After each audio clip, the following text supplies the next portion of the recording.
La degradación de la Iglesia, tomo 2, capítulo 10. La degradación en la Odisea, primera parte. El Señor en su misericordia nos ha traído hasta aquí y nos ha mostrado un panorama muy claro de la situación de su Iglesia y cómo ella se ha degradado a través de los siglos, debido a la intromisión del malvado enemigo, el diablo. Llegamos así a la última etapa de la degradación de la Iglesia, que es la Odisea, y que corresponde a los tiempos inmediatamente anteriores a la segunda venida de nuestro Señor Jesucristo, tiempos de los que podemos afirmar, sin temor a equivocarnos, que estamos viviendo. En otras palabras, estamos en la antesala de la venida de nuestro Señor, y la Iglesia está viviendo también los tiempos descritos en Apocalipsis como la Odisea. Esto no quiere decir que las anteriores etapas de degradación no tengan nada que ver con quienes vivimos ahora, porque la degradación ha sido un proceso acumulativo y cada situación de degradación tenemos que vencerla. El Señor viene pronto, más pronto de lo que los cristianos creen. El lector se preguntará cuál es la razón para que no hablásemos de Filadelfia antes de abordar la condición de la Odisea, puesto que la carta que el Señor escribió al ángel de esa iglesia está ubicada inmediatamente antes. La razón es muy sencilla. En Filadelfia no hay degradación. El Señor no le reprocha nada al ángel de la iglesia en Filadelfia, porque en esta carta se describe el vivir normal de los santos que no han permitido que Satanás los permee y que sí han vivido en una cualquiera de las 6 situaciones de degradación descritas en las 6 cartas restantes, o en todas, por la misericordia del Señor han tenido visión y han escapado de la situación y están viviendo una vida que agrada completamente al Señor. Pues Filadelfia, más que ser un grupo determinado de hermanos, está conformada por aquellos hijos de Dios que en cualquier lugar de la tierra y en cualquier tiempo viven la realidad descrita en la carta a Filadelfia. De ella hablaremos ampliamente en el último capítulo de este libro, y así cerraremos con gozo, alegría y gloria la magnífica revelación que el Señor nos está concediendo en este tiempo. Por ahora nos dedicaremos a mostrarles a los lectores lo que el Señor nos ha revelado acerca de la iglesia en la Odisea, insistiendo que esta no es la última revelación, sino que el lector debe buscar más y más revelación en su espíritu, porque el Señor tiene mucho más para darnos. Su revelación es insondable, no tiene límites. Leamos lo que le dice el Señor al ángel de la iglesia en la Odisea. Y escribe al ángel de la iglesia en la Odisea: he aquí el Amén, el testigo fiel y verdadero, el principio de la creación de Dios, dice esto: yo conozco tus obras, que ni eres frío ni caliente. Ojalá fueses frío o caliente, pero por cuanto eres tibio y no frío ni caliente, te vomitaré de mi boca. Porque tú dices: yo soy rico y me he enriquecido, y de ninguna cosa tengo necesidad. Y no sabes que tú eres un desventurado, miserable, pobre, ciego y desnudo. Por tanto, yo te aconsejo que de mí compres oro refinado en fuego, para que seas rico, y vestiduras blancas para vestirte, y que no se descubra la vergüenza de tu desnudez. Y unge tus ojos con colirio para que veas. Y yo reprendo y castigo a todos los que amo. Sé pues celoso y arrepiéntete. He aquí, yo estoy a la puerta y llamo. Si alguno oye mi voz y abre la puerta, entraré a él y cenaré con él y él conmigo. Al que venciere le daré que se siente conmigo en mi trono, así como yo he vencido y me he sentado con mi Padre en su trono. El que tiene oído, oiga lo que el Espíritu dice a las iglesias. Apocalipsis 3, versículos 14 al 22. Como bien sabemos, la Odisea era una ciudad que en los tiempos en que fue escrito el Apocalipsis se encontraba en Asia, ubicada actualmente en Turquía, 6 kilómetros al norte de la ciudad moderna de Denizli. La palabra griega traducida como la Odisea está compuesta por 2 vocablos: Laos, que quiere decir pueblo o laicado, y dikeia, que se traduce como opinión o juicio. Entonces Laodicea, Laodikeia, quiere decir opinión o juicio del pueblo o del laicado. Si lo asimilamos al lenguaje moderno, es algo así como democracia. Esta es la última de las iglesias consideradas por el Señor en las cartas a las 7 iglesias de Apocalipsis, y tiene un contenido espiritual muy profundo que con la ayuda del Señor nos dedicaremos a revelar y a dilucidar. Por el significado del nombre podemos ver que en la iglesia degradada de los últimos tiempos está muy acentuado el nicolaísmo, que como vimos en la degradación en Pérgamo, es la jerarquización del pueblo de Dios, donde unos se toman atribuciones de siervos, ungidos y enviados, que Dios no les ha dado, usurpan las funciones de los miembros del cuerpo, les impiden funcionar, y el grueso de los hermanos son el pueblo o el laicado. En primer lugar, el Señor se presenta al ángel de la iglesia en Laodicea bajo 3 características que son muy interesantes. Veamos. Primero, el amén. La palabra se deriva de un vocablo hebreo que generalmente se le da el sentido de así sea, y es usado para dar conclusión a las oraciones y a las ceremonias litúrgicas. Sin embargo, al presentarse el Señor como el amén, quiere decir que Él es firme y estable y confiable, es decir, que en Él no hay mudanza ni variación, y que siempre es el mismo en cuanto a lo que es y en cuanto a lo que determina. El Señor es inamovible, totalmente confiable. Su palabra y sus hechos son verdad y son firmes. Las palabras que salen de su boca se cumplen por encima de todo y de todos, y no hay ninguna posibilidad de que cambie en algo lo que ha determinado. Al identificarse como el amén, le está diciendo al ángel de la iglesia en Laodicea que Él es totalmente confiable, que no debe haber ninguna duda ni incertidumbre respecto a lo que Él habla y determina, y que la confianza del ángel en Él debe ser total, sin ninguna clase de restricción, temor o duda. Él es nuestra seguridad y en Él podemos confiar todo el tiempo de nuestro peregrinar en la tierra, porque Él y solo Él es capaz de sustentarnos y de guiarnos hasta la meta que nos ha propuesto. Segundo, el testigo fiel y verdadero. Un testigo es una persona que ha visto unos hechos o cosas y da testimonio de ellas ante otras personas.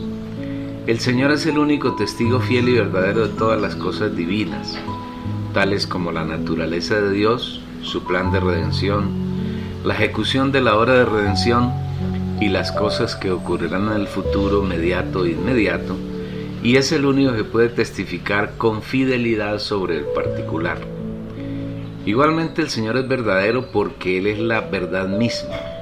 Enfatizamos el hecho de que la verdad no es un concepto filosófico, que tiene que ver con el bien y el mal, ni con lo bondadoso u oprobioso, sino que la verdad es una persona, es Dios mismo, manifestado en el Señor Jesucristo por medio del Espíritu.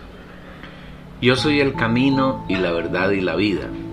Yo para esto he nacido y para esto he venido al mundo, para dar testimonio a la verdad. Todo aquel que es de la verdad oye mi voz. Juan 14:6 y capítulo 18, versículo 37. Todas las cosas que pertenecen a Dios y que tienen relación con el hombre, con respecto a la verdad, son testificadas de manera genuina por el Señor Jesús, porque Él es el testigo fiel y verdadero, y esta es otra de las características con las que se presenta al ángel de la iglesia en Laodicea. Tercero, el principio de la creación de Dios. Principio aquí quiere decir origen, causa, la ley bajo la cual se mueven todas las cosas. Todo lo que existe fue creado en Cristo, por Cristo y para Cristo. Todas las cosas por Él fueron hechas, y sin Él nada de lo que ha sido hecho fue hecho. Porque en Él fueron creadas todas las cosas, las que hay en los cielos y las que hay en la tierra, visibles e invisibles, sean tronos, sean dominios, sean principados, sean potestades.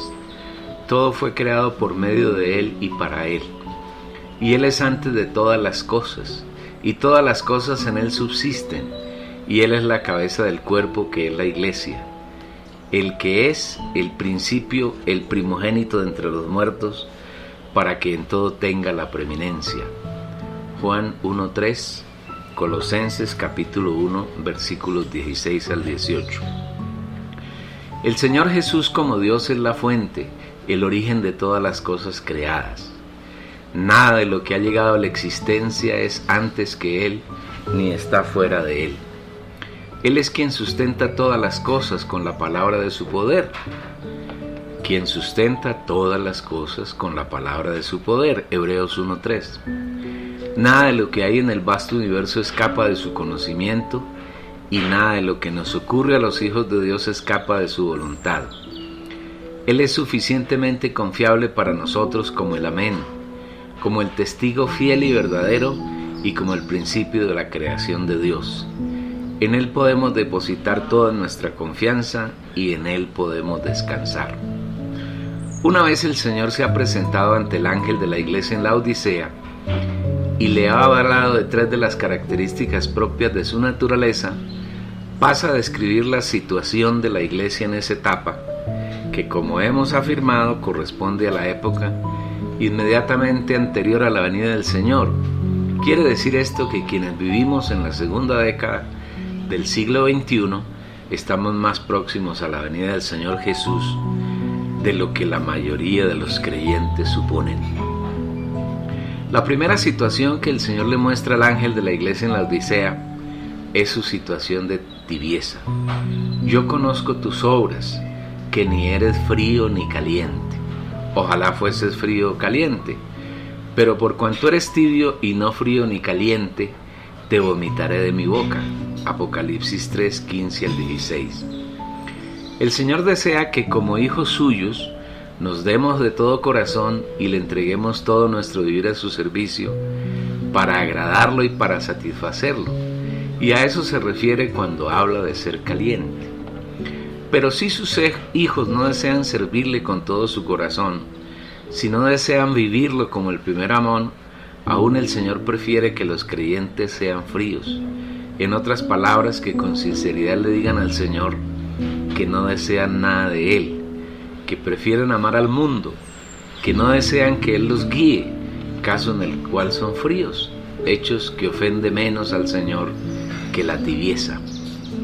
La tibieza, aunque la definiremos espiritualmente más adelante, es un estado de mediocridad muy propio de los cristianos indiferentes que, siendo hijos de Dios, ni lo siguen ni lo dejan, sino que viven en un estado de intemperancia y de vaivén, pues a veces desean consagrarse al Señor, le hacen mil promesas de servirlo y seguirlo, pero cuando tienen una pequeña oportunidad de seguir al mundo y de amar las cosas del mundo, cambian al Señor por cualquier bagatela, por cualquier sentimiento y por cualquier obra. Esto produce en el Señor náuseas y un estado en el que el Señor muy pronto vomitará a esa clase de creyentes. Un buen vomitivo para los humanos es el agua tibia, y la tibieza de los creyentes produce ese malestar en el Señor.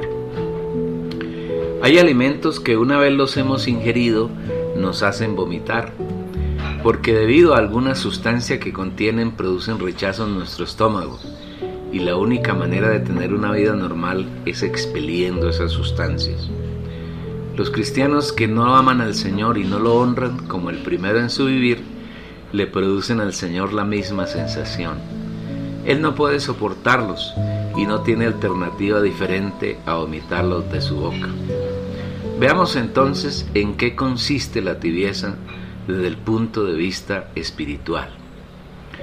No es fácil encontrar entre los escritos de creyentes acerca de Apocalipsis libros que contengan revelación profunda acerca de las 7 iglesias de Apocalipsis, y prácticamente ninguno que tenga el enfoque que el Señor nos está mostrando en este libro. Tal vez, hasta donde llega nuestro conocimiento, quienes han escrito con alguna profundidad sobre este tema han sido Watchman Nee y Whitney Lee, 2 hermanos de origen chino que vivieron en buena parte del siglo XXI. Véanse los libros La Ortodoxia de la Iglesia y Estudio Vida de Apocalipsis, de Watchman Nee y Whitney Lee respectivamente. Estos hermanos, en su estudio de las 7 cartas de Apocalipsis, subdividen las 7 iglesias en 2 grupos. El primero conformado por las 3 primeras, Éfeso, Esmirna y Pérgamo, de las que dicen que fueron una consecuencia de la otra y que hoy no existen. El segundo grupo lo conformaron con Tiatira, Sardis, Filadelfia y Laodicea, y afirman que la existencia de estas iglesias es simultánea y que cada una corresponde a un grupo específico de organizaciones cristianas.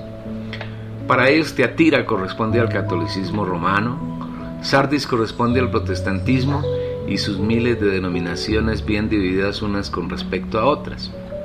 De Filadelfia afirman que fue en el siglo XVIII y XIX la manifestación de los Hermanos Unidos de Inglaterra, y también conocidos como Hermanos Libres. Afirman que cuando murieron los pioneros de los Hermanos Libres, sus congregaciones se llenaron de conocimiento muerto, perdieron el espíritu y pasaron a ser la Odisea, y que son la Odisea en la actualidad. Ante esta situación, afirman los hermanos de la referencia que el Señor reaccionó y levantó a comienzos del siglo XX a Watchman Nee, que consideró que la iglesia es local, que puede haberse una iglesia en una ciudad, combatió firmemente a las denominaciones, y una vez que él fue apresado por el régimen comunista de Mao Zedong, Whitney Lee continuó su labor, acentuó la iglesia local y lamentablemente la convirtió en una denominación más de las muchas que hay en el cristianismo contemporáneo. Whitney Lee murió en 1997 y después de su muerte sus grupos denominados como la iglesia local se han subdividido en muchos subgrupos en los cuales se satanizan mutuamente, afirmando que quienes no están en el único ministerio que el Señor reconoce en esta tierra, que es el ministerio de Watchman Nee y Whitney Lee, están haciendo una obra diabólica. Lo mismo afirma quienes estuvieron con él en vida, pero que ahora consideran que su ministerio es el único válido delante del Señor. Queremos recordar que en la Biblia no existe un ministerio particular de un hermano, sino que el único ministerio del Señor es el del Espíritu Santo, y que en él están todos los santos, los hijos de Dios, y que tampoco existe la comunión de un hermano sutano, ni del hermano perencejo, sino que el Señor nos ha llamado a la única comunión del Hijo Jesucristo nuestro Señor. Fiel es Dios por el cual fuiste llamados a la comunión de su Hijo Jesucristo nuestro Señor. 1 Corintios 1, versículo 9. No es nuestro propósito entrar a debatir personas ni puntos de vista de los hermanos que nos han antecedido en el paso por esta tierra, sino con sencillez de corazón y con la humildad del Señor, presentar a los lectores la revelación que el Señor nos ha mostrado para que ellos, haciendo uso de la unción que está en su espíritu, puedan discernir si lo que está consignado en las páginas de este libro y de los otros 3 que conforman un todo, viene del Señor o son simples imaginaciones de sus escritores. Reconocemos sí que en los hermanos Nee y Lee el Señor descargó mucha revelación de su palabra, y si es del agrado del lector pueden buscar algunos de sus muchos libros y leerlos, buscando siempre discernir en su espíritu aquello que pueda ayudarlos a tener un vivir agradable al Señor. Así las cosas, queremos mostrar la revelación acerca de la condición de la iglesia en la etapa de la Odisea, que es la tibieza. No podemos afirmar con certeza que las condiciones de las 3 primeras iglesias, Éfeso, Esmirna y Pérgamo, hayan desaparecido, sino que por el contrario, son situaciones que lamentablemente han invadido a los hijos de Dios de este tiempo presente. Es insensato negar el hecho de que los cristianos contemporáneos han perdido el primer amor, es decir, han dejado al Señor como centro y se han dedicado a hacer obras de su propia iniciativa para tratar de agradarlo. Como consecuencia, han perdido el candelero, están viviendo sin luz y sin revelación, y en su corazón sincero están tratando de seguir al Señor en medio de la oscuridad sin tener claridad en el camino que Él ha trazado, el cual es Él mismo. Igualmente los cristianos contemporáneos son raquíticos espiritualmente, porque no se alimentan de Cristo, que en Éfeso está representado por el árbol de la vida. Consecuentemente, la iglesia después de Éfeso se llenó de pobreza, aún teniendo todas las riquezas del Señor, y fue blanco del enemigo, quien persigue a los santos y los encarcela, blasfema de ellos y los hostiga de diversas formas. Esta es la manifestación actual de la situación de Esmirna. Con la persecución de Satanás, los hermanos aún se debilitaron más y permitieron que Satanás se entronizara y estableciera su morada en medio de ellos. Y con mucha sutileza introdujo dos doctrinas con las que ha causado un profundo daño a la iglesia, como son la doctrina de Balaam y la doctrina del nicolaísmo. No hay ninguna expresión del cristianismo donde esas dos doctrinas no estén fuertemente arraigadas y su práctica no sea el pan diario de quienes están entre ellos.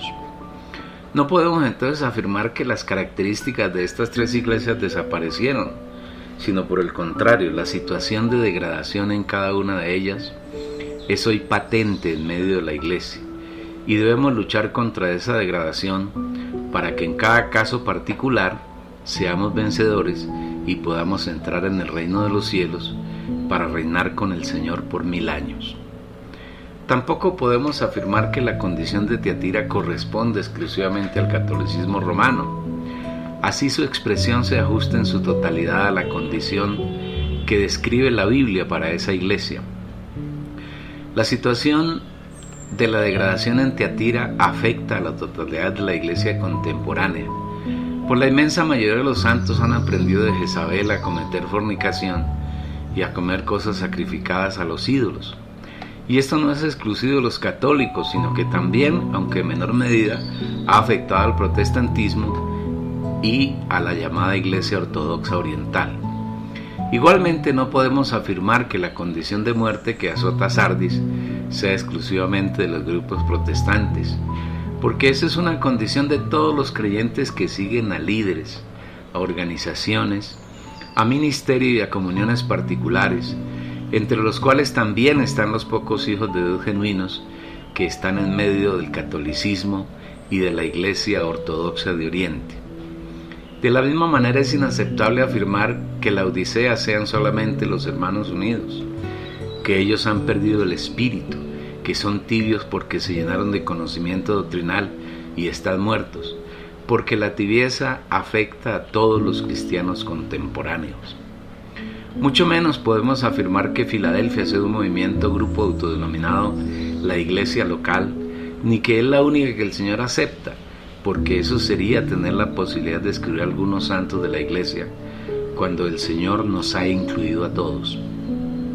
Una cosa bien diferente es que, aunque estemos en la iglesia, el cuerpo de Cristo, no tengamos un vivir que agrada al Señor, que es en verdad la realidad de Filadelfia y que veremos en el último capítulo del libro. Volviendo al tema que nos ocupa de la tibieza de los hijos de Dios, necesitamos con humildad ir al Señor para que Él tenga la bondad de revelarnos lo que quiere decir en cada una de las palabras que salen de su boca. Si el lector es cuidadoso, notará que en los versículos 15 y 16 de Apocalipsis 3, después de que el Señor habla de la tibieza de los santos, el versículo 17 comienza con una palabra bien sencilla, porque. Esa pequeña palabrita porque es una conjunción causal que nos indica que lo que precede es consecuencia de lo que la antecede. En otras palabras, la condición de la iglesia en la Odisea es tibia por lo que dice el versículo 15. Para entenderlo mejor podemos formularnos esta pregunta: ¿por qué los santos de la Odisea cayeron en estado de tibieza? Porque tú dices, yo soy rico y me he enriquecido y de ninguna cosa tengo necesidad. Apocalipsis capítulo 3 versículo 17. Esta es la respuesta del Señor. Recordemos que el significado de la Odisea es la opinión o el juicio del laicado, del pueblo. Y en esta condición de la iglesia el pueblo dice, yo soy rico y me he enriquecido y de ninguna cosa tengo necesidad. Esta condición es similar a la de Éfeso, cuando los hermanos dejaron al Señor como el primer amor, como el centro de su vida. Aquí cada quien se considera rico, considera que se ha enriquecido y que no tiene ninguna necesidad del Señor.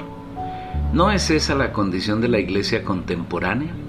Cada quien está en su grupo, siguiendo a su líder, teniendo multitud de actividades, aprendiendo más y más doctrinas, viendo cómo el grupo en el que está matriculado crece por decenas, centenas y miles de seguidores. Cada quien está satisfecho de pertenecer a cierta organización. Considera que más allá de lo poco que le es suministrado en ella, no necesita nada.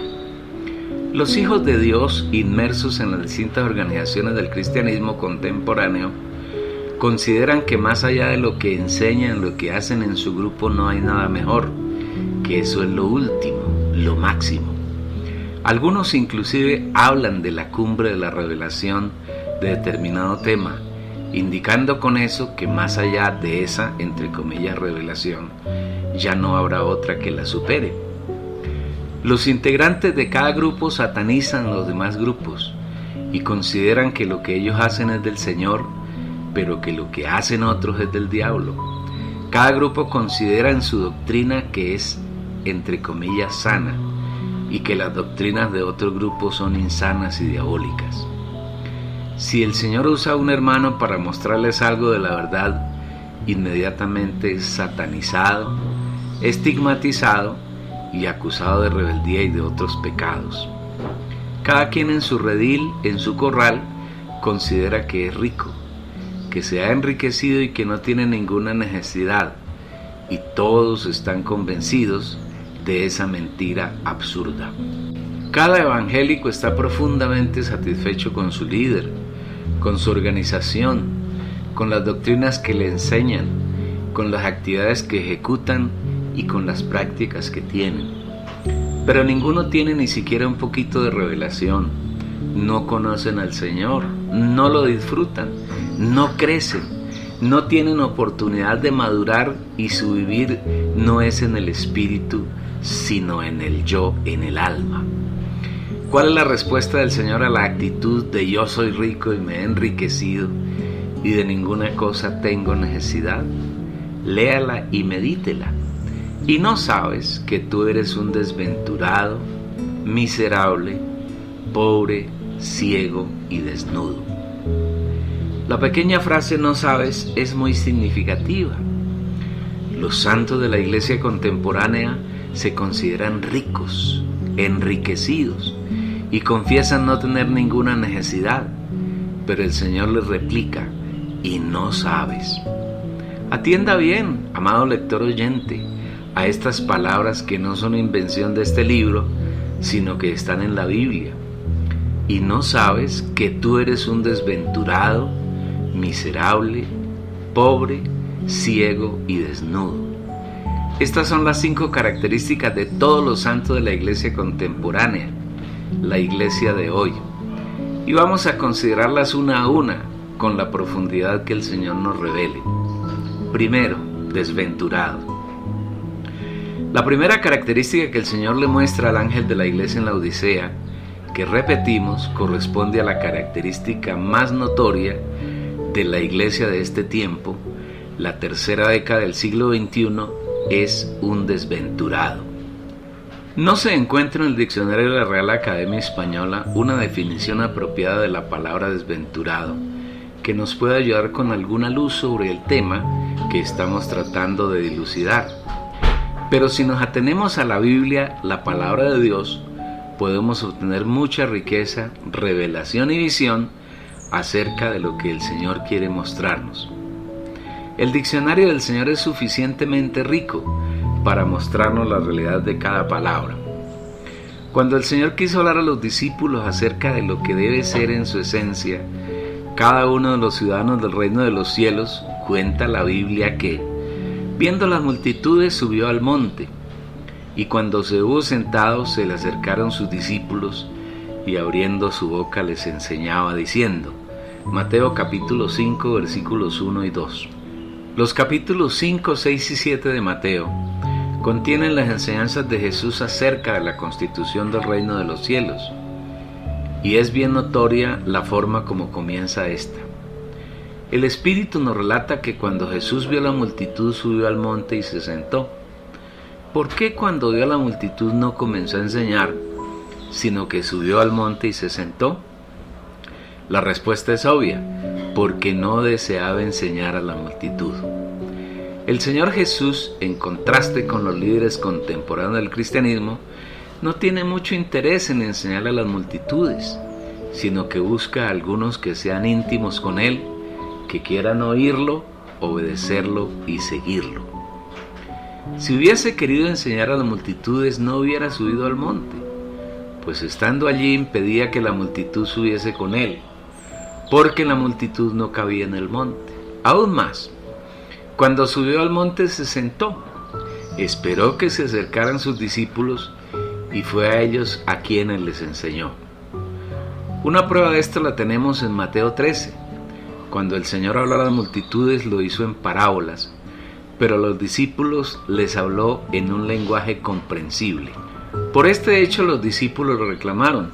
Entonces, acercándose a los discípulos, le dijeron: ¿por qué les hablas por parábolas? Él respondiendo les dijo: porque a vosotros os es dado saber los misterios del reino de los cielos, mas a ellos no les es dado. Porque cualquiera que tiene se le dará y tendrá más, pero al que no tiene, aún lo que tiene le será quitado.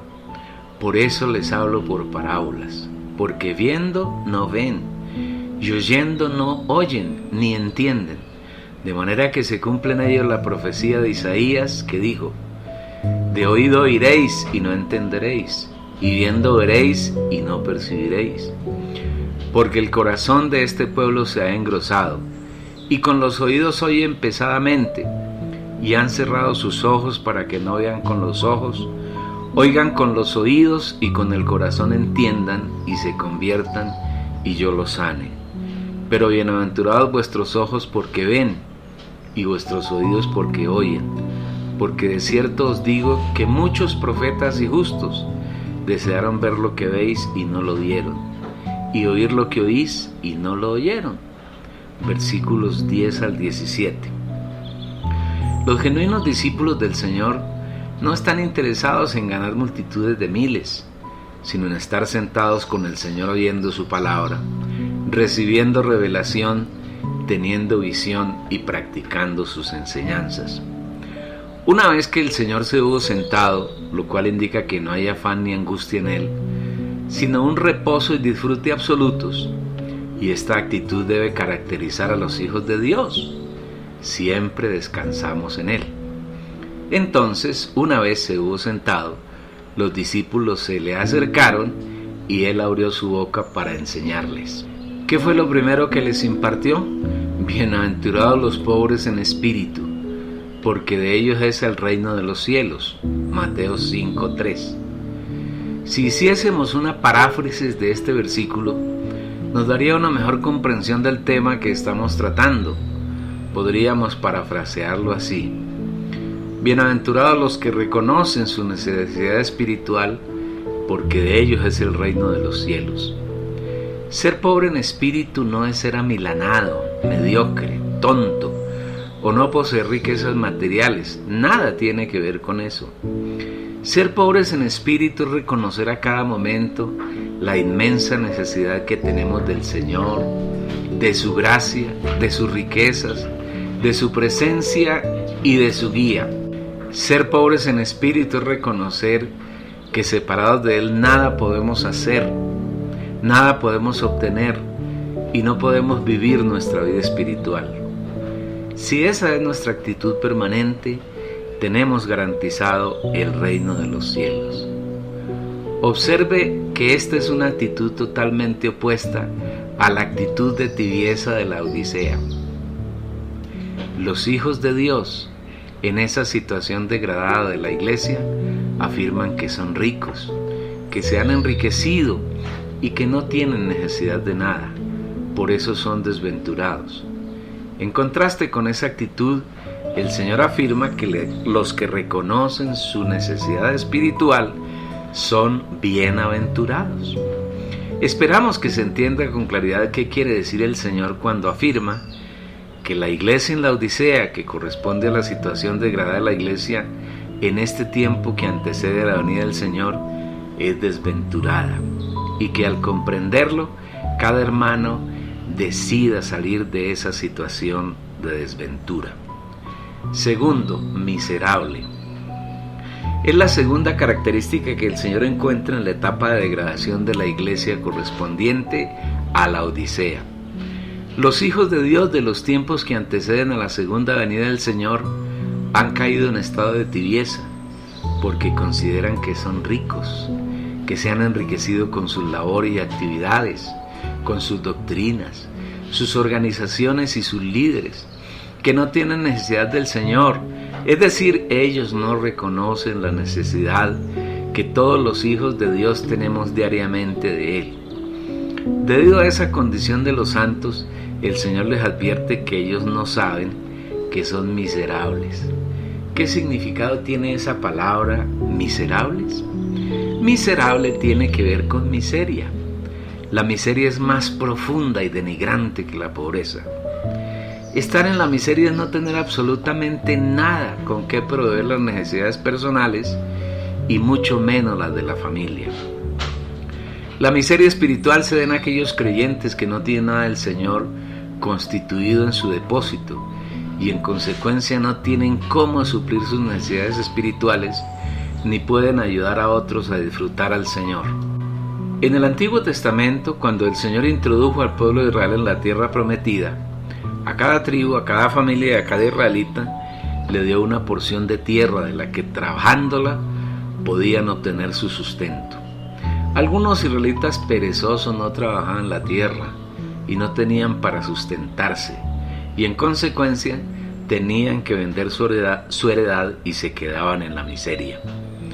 Espiritualmente hablando, el cristianismo contemporáneo no sabe cómo disfrutar las riquezas que el Señor ha puesto en el espíritu de ellos y su vida es miserable. No disfrutan al Señor, no tienen nada de Él para compartir con otros y su vida cristiana es vacía y sin sentido. Lo único que logran es calentar su emoción cuando van a los cultos, donde el líder, que es especialista en usar el alma pero no el espíritu, les da un poco de aliento que se desvanece más rápido que el hielo en el fuego. Una situación donde se puede ver la miseria espiritual de los cristianos es en su vivir diario, en su hogar, en su trabajo, con su cónyuge y con sus hijos, con sus vecinos y en general con las personas con quienes interactúan. No hay un disfrute del Señor. No tienen cómo sostener una charla de peso acerca del Señor Jesús, su persona y su obra, sino que sus conversaciones se limitan a temas mundanos. Los creyentes que se consideran ricos, que se han enriquecido y que no tienen necesidad de nada, en realidad están en una situación de miseria espiritual, y esta es la triste situación del cristianismo contemporáneo. Tercero, pobre. La tercera condición que el Señor ve en la iglesia contemporánea, manifestada a través del ángel de la iglesia en la Odisea, es la pobreza. La pobreza, aunque no es tan crítica como la miseria, es una situación espiritual lamentable en la que viven los creyentes de este tiempo. Mientras que una persona que está en la miseria no tiene nada para suplir sus necesidades, una persona pobre tal vez logra suplirse un poco a sí misma, pero no tiene nada para compartir con otros. Un creyente normal debe rebosar de las riquezas de Cristo, debe tener abundancia para suplir sus propias necesidades y para compartir con otras. Pero los cristianos contemporáneos son muy perezosos para buscar al Señor, para buscar revelación y para buscar visión del Señor, su persona, su palabra y su plan. Prefieren que su líder les entregue todo masticado y este solo tiene una comida sin nutrientes espirituales, trasnochada, llena de muerte como ocurre en Sardis. Hermanos que no buscan comunión e intimidad con el Señor, que no aprenden a tener una vida de dependencia del Señor, que no disfrutan las riquezas de Cristo y buscan depender de otros cristianos, caen rápidamente en miseria y en pobreza espiritual. Y lo peor de todo es que se consideran ricos, enriquecidos y que no necesitan nada del Señor. Esta es otra de las situaciones de degradación que debemos vencer en este tiempo. Cuarto, ciego. La ceguera es la cuarta característica que el Señor encuentra en la iglesia contemporánea. Es bien difícil encontrar en el cristianismo hermanos que tengan una visión clara acerca de lo que el Señor está haciendo, de lo que hará y de lo que le agrada.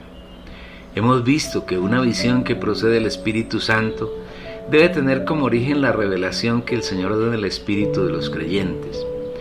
En Efesios 1, versículos 17 y 18, Pablo, hablando por el Espíritu, menciona estas dos necesidades cruciales de todo creyente en el Señor Jesús. Para que el Dios de nuestro Señor Jesucristo, el Padre de la gloria, os conceda espíritu de sabiduría y de revelación en el conocimiento de Él, siendo iluminados los ojos de vuestro entendimiento, para que sepáis cuál sea la esperanza de vuestra vocación, cuáles las riquezas de la gloria de su herencia en los santos. No hay posibilidad de conocer a Dios fuera del espíritu humano y mediante la revelación que Dios nos concede. Pero si la revelación que se da en el espíritu no es complementada con una visión en el alma, siendo iluminados los ojos de vuestro entendimiento, la revelación se vuelve ineficaz y no tiene ninguna utilidad en el creyente. Igualmente, si la visión que se da en el alma, los ojos del entendimiento, no procede de la revelación del Espíritu, es una visión mentirosa que procede del maligno. De esta clase de visiones está lleno el cristianismo. Los líderes cristianos, cegados por su ambición de fama, de gloria y de poder, no tienen ninguna revelación del Señor, porque Él no la da a los ambiciosos.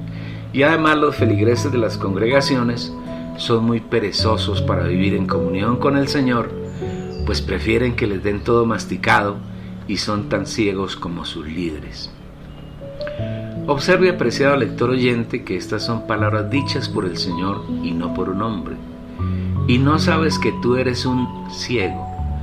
El Señor le está diciendo que usted es un ciego, pero que si se vuelve al Señor en su espíritu, usted podrá ver. Él quiere quitar la venda de sus ojos para que usted vea. De su decisión depende que el Señor pueda quitar todo velo y usted pueda obtener revelación y visión de lo que Él desea y le agrada. Quinto, desnudo. Es el quinto defecto que el Señor encuentra en la iglesia en la Odisea, es decir, en la iglesia degradada de este tiempo, la desnudez. En el capítulo anterior tratamos de manera rápida acerca de la parábola de las bodas de Mateo 22, en la que se narra acerca de un hermano que quiso estar en las bodas del Cordero, pero vestido inapropiadamente. La desnudez es la falta de vestido o el porte de un vestido inadecuado. Y los creyentes, para no estar desnudos, debemos vestirnos totalmente de Cristo, permitir cada día que junto con nosotros Él borde nuestro vestido de bodas y estando adecuadamente vestidos podamos participar de las bodas del Cordero.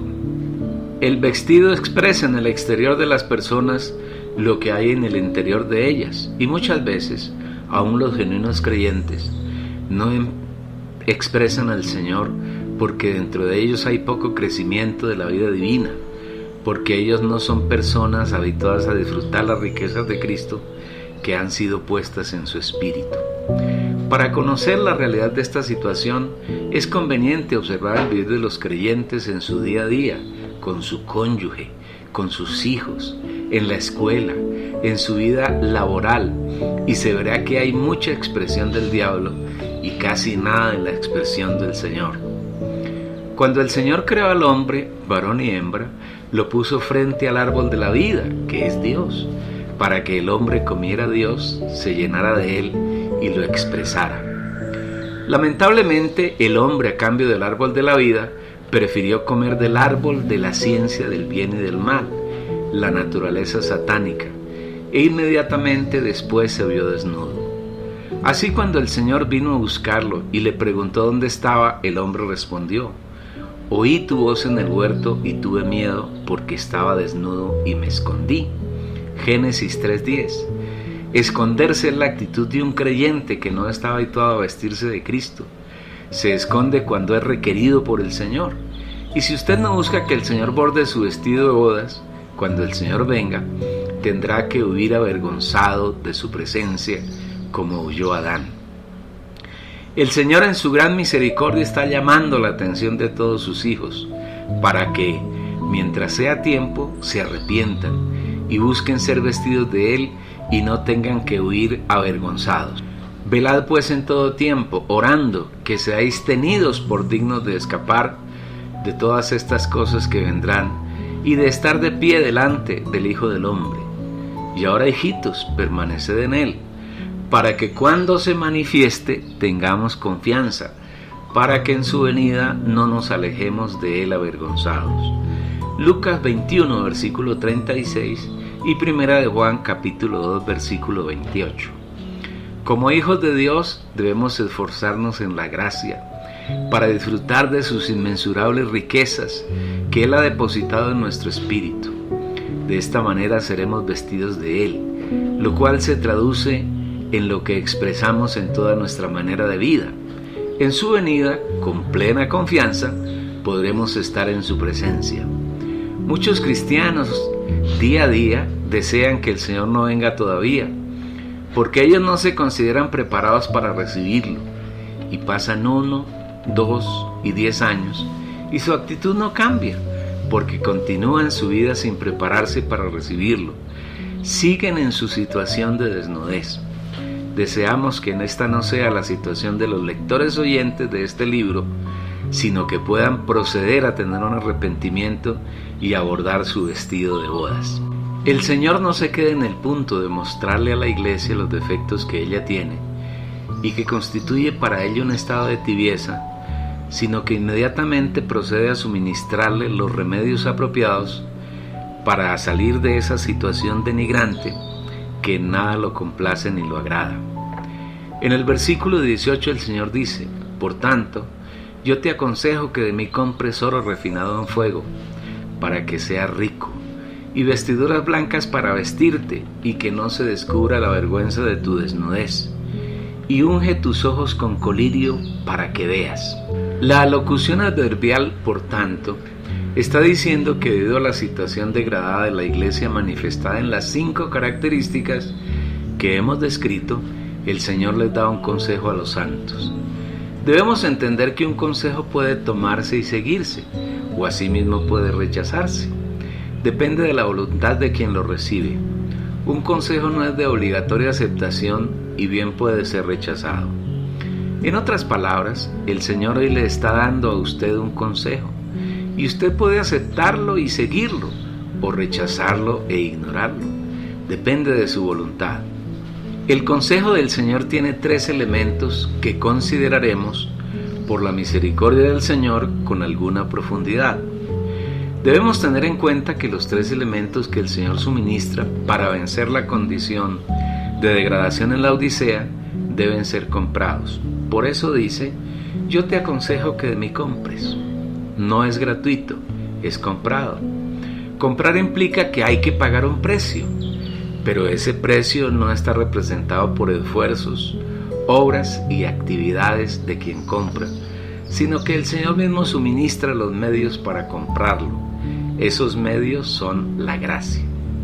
Igualmente el Señor nos dice que es de Él de quien debemos comprar, no de un líder o de determinada organización o de cierta doctrina o de un ministerio particular, sino que debemos ir a Él para comprar.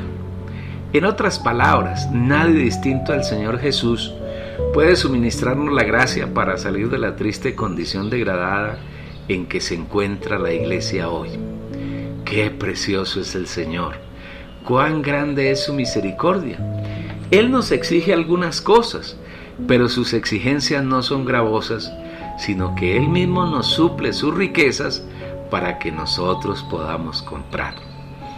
Al leer esta palabra viene a nuestro corazón otra de las parábolas que hablan del reino de los cielos, la parábola de los talentos registrada en Mateo 25, 14 al 30. Porque el reino de los cielos es como un hombre que, yéndose lejos, llamó a sus siervos y les entregó sus bienes. A uno dio 5 talentos, y a otro 2, y a otro 1, a cada uno conforme a su capacidad, y luego se fue lejos. Y el que había recibido 5 talentos fue y negoció con ellos, y ganó otros 5 talentos. Asimismo, el que había recibido 2 ganó también otros 2. Pero el que había recibido 1 fue y cavó en la tierra y escondió el dinero de su señor. Después de mucho tiempo vino el señor de aquellos siervos y arregló cuentas con ellos. Y llegando el que había recibido 5 talentos, trajo otros 5 talentos, diciendo: Señor, 5 talentos me entregaste, aquí tienes, he ganado otros 5 talentos sobre ellos. Y su señor le dijo: Bien, buen siervo y fiel. Sobre poco has sido fiel, sobre mucho te pondré. Entra en el gozo de tu señor. Llegando también el que había recibido 2 talentos, dijo: Señor, 2 talentos me entregaste, aquí tienes, he ganado otros 2 talentos sobre ellos. Su señor le dijo: Bien, buen siervo y fiel. Sobre poco has sido fiel, sobre mucho te pondré. Entra en el gozo de tu señor. Pero llegando también el que había recibido 1 talento, dijo: Señor, te conocía que eres hombre duro, que ciegas donde no sembraste y recoges donde no esparciste, por lo cual tuve miedo y fui y escondí tu talento en la tierra. Aquí tienes lo que es tuyo.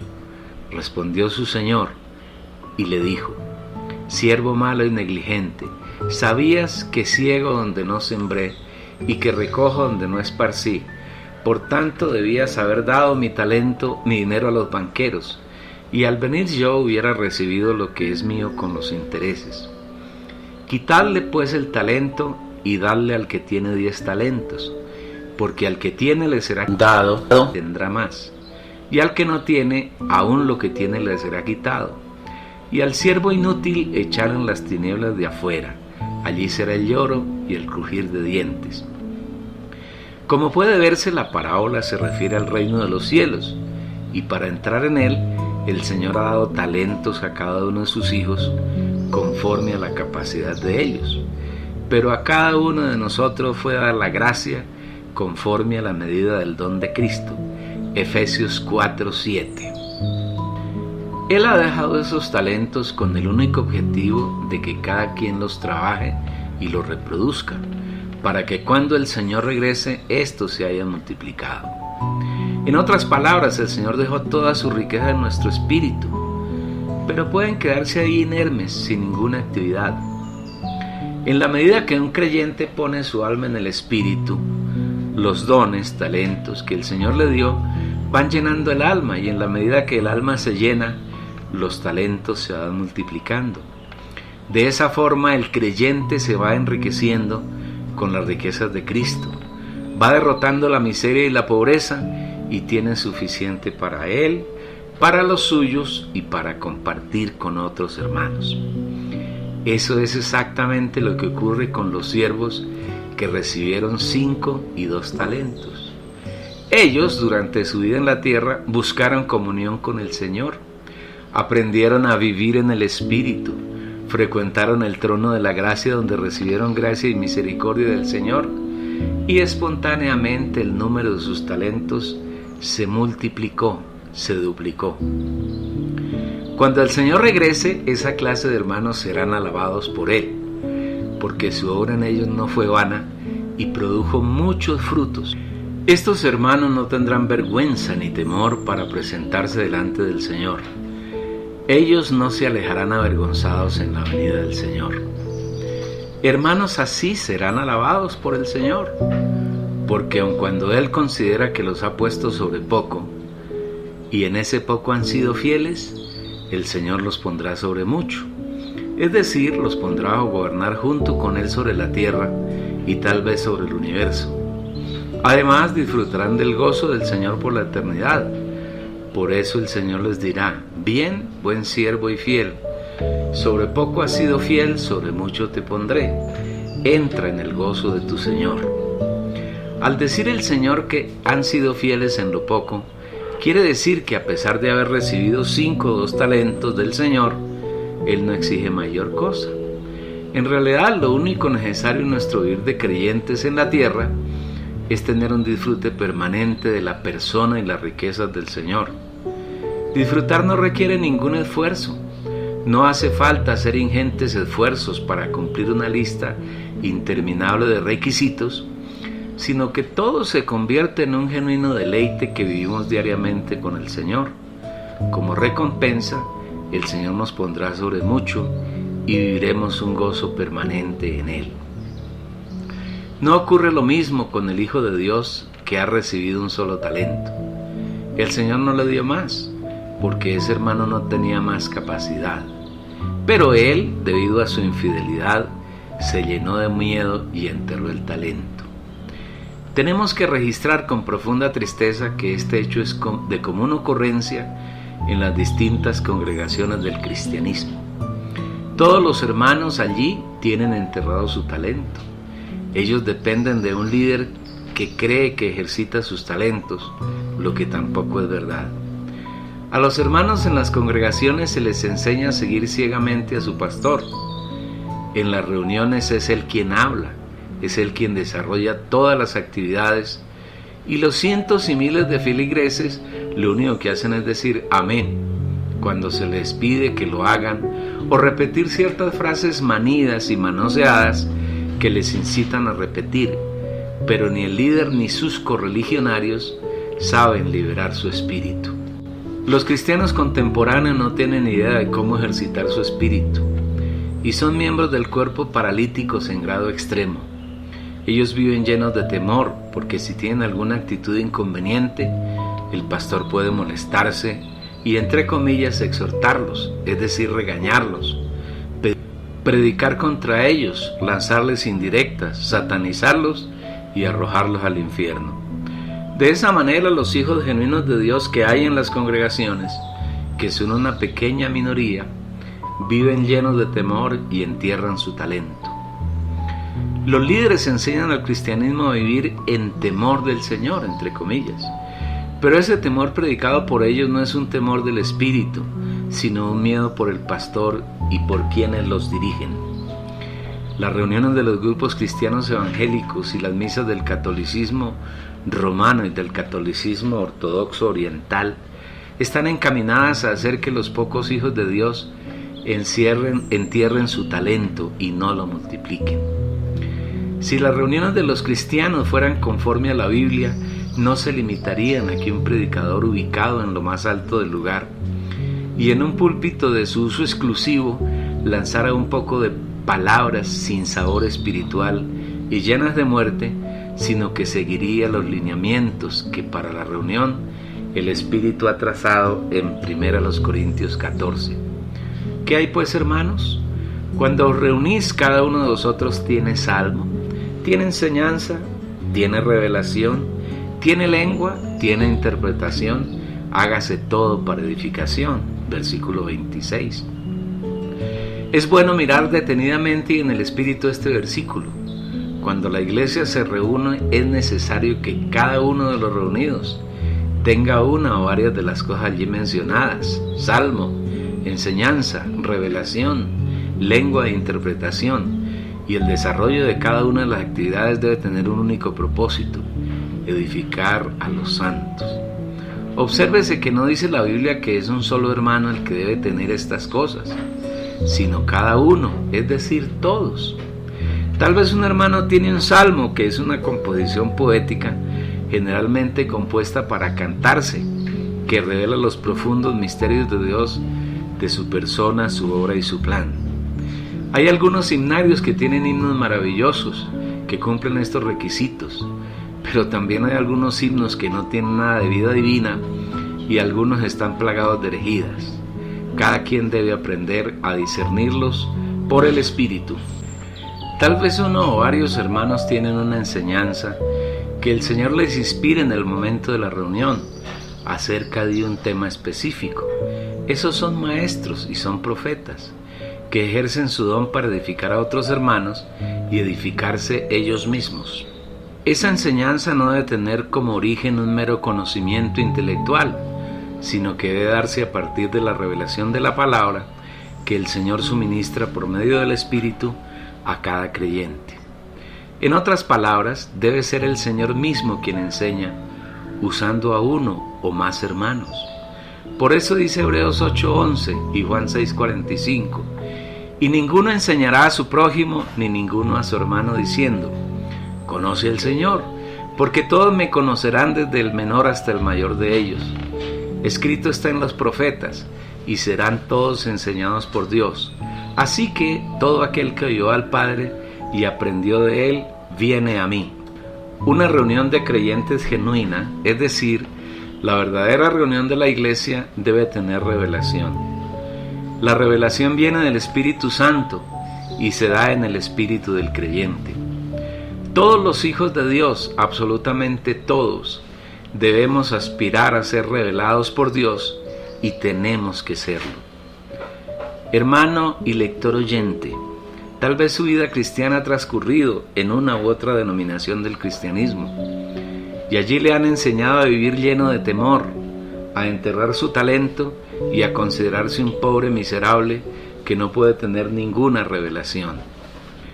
Esa es una gran mentira que Satanás ha sembrado en su corazón, pero llegó la hora de salir de ese engaño y venir al Señor en su espíritu para que Él se revele plenamente a usted. Hágalo con plena certidumbre de fe y con total confianza. El Señor le dará revelación para que usted, aunque sea un hermano de un talento, pueda llevarlo a la reunión y edificar a otros. No entierre su talento. Finalmente, en una reunión genuina de creyentes, puede haber dos elementos más: lenguas e interpretación. La interpretación es condición indispensable para que haya hablar en lenguas. Si habla alguno en lengua extraña, sea esto por dos o a lo más tres, y por turno y uno interprete. Y si no hay intérprete, calle en la iglesia y hable para sí mismo y para Dios. 1 Corintios 14, 27 y 28.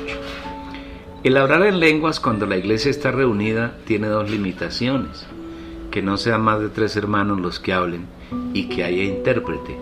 Si no hay quien interprete, los que tienen lenguas deben callar y hablar para ellos y para el Señor. No obstante, es necesario recalcar lo que dice el versículo 22 del capítulo 14 de 1 Corintios. Así que las lenguas son por señal no a los creyentes, sino a los incrédulos. Pero la profecía no a los incrédulos, sino a los creyentes. Si en una reunión de creyentes se requiere de lenguas desconocidas, es dudoso que los reunidos sean creyentes. Además de esos 5 elementos que debe haber en cada reunión de creyentes genuinos, hay otro que es de vital importancia: la profecía. Asimismo, los profetas hablen 2 o 3 y los demás juzguen.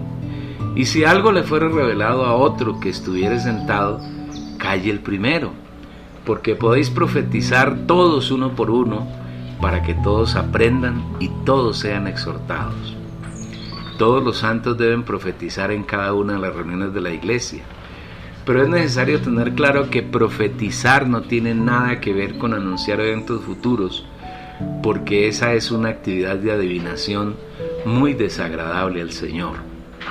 Los eventos futuros están en la Biblia y se necesita revelación del Espíritu acerca de ellos. Todo el plan del Señor, por lo menos hasta el comienzo de la eternidad en la Nueva Jerusalén, están profetizados en la Biblia, y en la medida que el Señor lo desee, los revela a sus hijos que buscan revelación. Profetizar es el fluir de Dios desde el espíritu de los creyentes, y su finalidad es edificar, exhortar y consolar a los santos. Pero el que profetiza habla a los hombres para edificación, aliento y consolación. 1 Corintios 14:2. Profetizar consiste sencillamente en exteriorizar al Señor y sus riquezas que disfrutamos diariamente.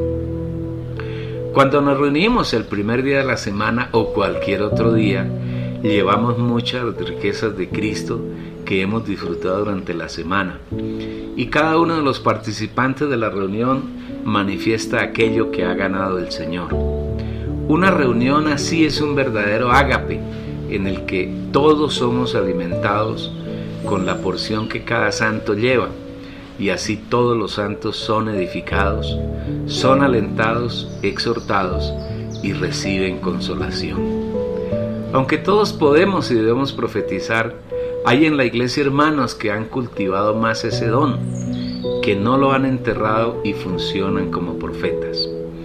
Un profeta es un santo que por el continuo ejercicio del Espíritu, por el continuo disfrute de la palabra, por el continuo rumiar de las riquezas del Señor, conoce los misterios profundos de la persona de Dios, de su plan, de su voluntad, de sus intenciones, de sus gustos y de todo aquello que lo agrada, y de una manera ordenada, guiado por el Espíritu, libera una palabra que trae revelación y luz a los presentes. De ellos dice el Señor que deben profetizar 2 o a lo más 3, y que sea en orden. En otras palabras, el Espíritu Santo toma a quien quiere en la reunión para enseñar la palabra a los santos, y esta palabra los edifica, los alienta y los consuela. En determinado momento el Espíritu desea usar a otro profeta, y entonces el primero debe callar y permitir que el otro profeta, a quien el Espíritu quiere usar, libere su carga, y así sucesivamente. Pero el Señor no desea que sean más de 3. Téngase en cuenta que el ingrediente básico y fundamental que el Espíritu determina aquí es la revelación. Un profeta que ha sido constituido por el Señor como tal no debe hablar nada que no se origine en la revelación que el Señor le da en su espíritu. Pero si algo le he revelado a otro que está sentado, calle el primero. 1 Corintios 14:30. Es decir, una profecía no se compone de vana palabrería ni de la imaginación del profeta, sino que debe ser el hablar instantáneo del Señor, que se da por el Espíritu en el espíritu del creyente. Y los espíritus de los profetas están sujetos a los profetas. 1 Corintios 14:32. Ahora bien, los demás santos no deben asumir una actitud pasiva de simples escuchas, sino que deben juzgar la profecía traída por los 2 o 3 profetas. Pero ese juicio también debe hacerse en el Espíritu, dependiendo de la unción que mora en cada uno de los santos. Asimismo, los profetas hablen 2 o 3 y los demás juzguen. 1 Corintios 14:29. ¿Qué tal una reunión de este estilo? Maravillosa, ¿verdad? En la congregación donde usted se reúne, las reuniones son así, ¿verdad que no? Allí hay un pastor que es el centro de la reunión y no el Señor como debería ser. Y él habla 1, 2 y hasta 3 horas. Los demás oyen y de vez en cuando dicen amén, repiten alguna frase que les ordenen repetir y al final o a veces en el intermedio aplauden. ¿A quién aplauden? Aparentemente al Señor, pero no es así. Entienda, hermano, que el Señor no es un actor de teatro, ni un cantante famoso, ni un ventríloco, ni un bufón, y el Señor tampoco está en esa clase de reuniones. El Señor no está buscando aplausos de sus hijos, sino que busca que su voluntad sea hecha en la tierra, así como se hace en el cielo. Ese aplauso en verdad es para el pastor, que busca ansiosamente la fama, la vanagloria y el reconocimiento de los hombres, y bien se lo merece, porque tiene una habilidad enorme para montar una farsa en el torno a lo que él considera que son las cosas del Señor. Una reunión y una práctica así es la más propicia para enterrar el don que el Señor les dio a los hermanos de un talento, y a Satanás le encanta ese tipo de reuniones, porque de esa manera logra que los creyentes fracasen en agradar al Señor. Usted preguntará si es posible que en algún lugar de la tierra haya una reunión como la descrita en 1 Corintios 14. Y con todo el amor y el gozo del Señor le decimos que sí, que hay algunos hermanos que desde hace un poco más de una década están reuniéndose de esa manera. Y en verdad es una reunión llena de vida, de gracia y de bendición. En ella el Señor se agrada y los santos mucho más. Si usted busca al Señor de todo corazón, Él lo guiará a hacer reuniones de ese tipo, primero con su familia y luego Él irá agregando a santos que le buscan con corazón puro. Recordemos que una reunión espiritual es el encuentro del Espíritu del Señor con el espíritu de cada uno de los creyentes. Recordemos que el Señor es la cabeza del cuerpo y que nosotros somos miembros de ese cuerpo, que Él es el Señor quien gobierna la iglesia y que ningún hermano debe tomar señorío sobre los santos para controlarlos y para someterlos. Dejemos que el Espíritu en su sabiduría sea quien dirige el cuerpo. Volvamos a la parábola que veníamos considerando. Cuando el Señor le pida cuentas a sus siervos acerca de los dones que Él les entregó para que los multiplicasen, El que recibió 5 le reportó 5 más, y el que recibió 2 le entregó 2 más. Y el Señor alabó a estos 2 santos. Pero el que recibió 1 le dijo: Señor, te conocía que eres hombre duro, que ciegas donde no sembraste y recoges donde no esparciste. Mateo 25, 24. Esta es la actitud de los perezosos espirituales. Consideran que ellos son incapaces de agradar al Señor y prefieren evitar cualquier contacto con Él. Siempre tienen disculpas para buscar al Señor y siempre le echan la culpa a los demás de sus errores y fracasos. No les gusta presentarse delante del Señor para que los ilumine, les muestre su condición y puedan tener una actitud de arrepentimiento. Cuando estén frente al Señor, como ya no tienen a quien echarle la culpa, lo recriminarán por su fracaso. Señor, te conocía que eres hombre duro, que ciegas donde no sembraste y recoges donde no esparciste. Por lo cual tuve miedo y fui y escondí tu talento en la tierra. Aquí tienes lo que es tuyo. Mateo 25, versículos 24 y 25. Escuche la respuesta del Señor a los siervos de un talento. Siervo malo y negligente, sabías que ciego donde no sembré y que recojo donde no esparcí. Por tanto debías haber dado mi dinero a los banqueros, y al venir yo hubiera recibido lo que es mío con los intereses. Quitarle pues el talento y darlo al que tiene 10 talentos, porque al que tiene le será dado y tendrá más, y al que no tiene, aún lo que tiene le será quitado. Y al siervo inútil le echarán las tinieblas de afuera. Allí será el lloro y el crujir de dientes. Mateo 25, versículos 26 al 30. Si ellos hubiesen tenido un poco de deseo de buscar al Señor, sin duda el talento se hubiera duplicado y llegarían a ser los siervos de 2 talentos, y fácilmente los hubieran multiplicado hasta tener 4, y así hubieran podido entrar en el gozo del Señor. Pero como enterraron el talento, su destino es ser echados en las tinieblas de afuera, a llorar y a crujir los dientes. Creemos que el Señor nos ha hablado con mucha claridad y ya no tenemos disculpas para enterrar nuestro talento. De su decisión depende. Anhelamos que usted sea un siervo del Señor que multiplica sus talentos para que sea alabado por el Señor y pueda entrar en su gozo. Cada oportunidad que tenemos en una reunión, en nuestras reuniones familiares, con el cónyuge, con los hijos, en las visitas a los hermanos en sus casas, debemos aprovecharlas para ejercitar nuestro talento.